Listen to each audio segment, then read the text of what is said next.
Yo guys, pane kanyaya kandainako kandangoti tingoonesana nekubatsirana guys. Handiti kuona picture yandaisa pasaidi. Picture iyi vanhu vakafa handiti. Zvari vanhu vakafa kudai. Unogona kuona here kuti uyu ndiye anga aine mari, uyu anga ari mupfumi, uyu anga ari murombo. Vese hazvichaoneki zvese izvozvo. Vanhu havadi vangofanana. Muri kupabata pane nyaya yacho guys. Vanhu havadi vafanana. Hazvichaonekwi different.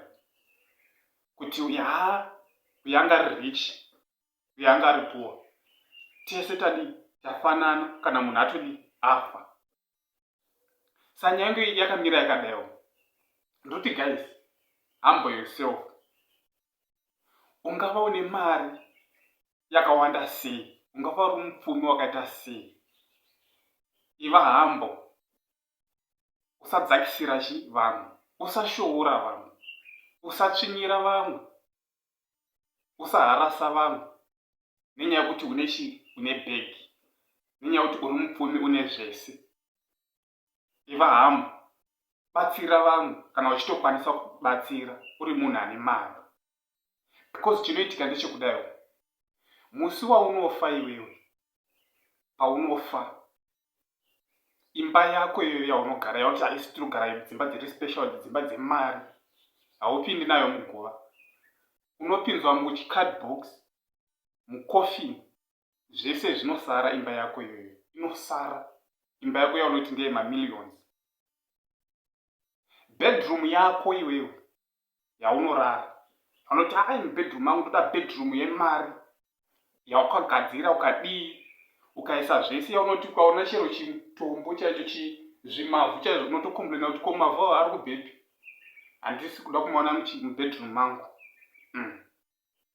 Musi waunofa haupindi muguva nebedroom yako. Unoiswa mugomba, ndo maunoiswa mumavhu awaiti handidi kuona mubedroom mangu. Muri kupabata pane nyaya yacho guys. Wardrobe yako ine hembe dzako dzaunoti iyi hembe dzangu dzinodhura idzi dzemari. Guys, musi wekufa haupindi nadzo hembe dzese idzodzo, dzinosara uko. Iwe unoputirwa nemucheka watengwa kubhero, iwe waiti handipfeki bhero,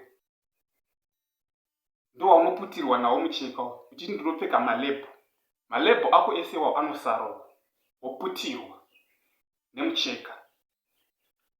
Mota yako yaunoti ndo mota yangu yemari, malatest cars yawakatenga iyoyo, kana kuti dzawakatenga idzodzo, musi wekufa wekundovigwa hauindi nemota, hauperekedzwi nemota, unoperekedzwa nevanhu vakakusenga so, kukusumudza so. Vanhu ivavo vawaitsvinyira uchivashoora, uchivati havagoni kuplana life, havagoni kudii, uchivaharasa, ndo vachakusumudza iwewe kuinda newe kuguva. Saka guys, humble yourself. Usadzakisira vanhu, because musi wekufa zvese zvinosara, zvese zvaunoshaina nazvo. Mundibate zvakanaka guys, handisi kuti kuita mari kwakashata, kuita mari kwakanaka. Kupfuma kwakanaka, but ndikuti kana wapfuma usatsvinyira vamwe. Iva humble. Usazviona kunge kungwara kwako so. Because chinoitika ndechekuti kune masizeni. Umwe naumwe ane sizeni yake. Umwe naumwe ane success yake. Hazviwika one.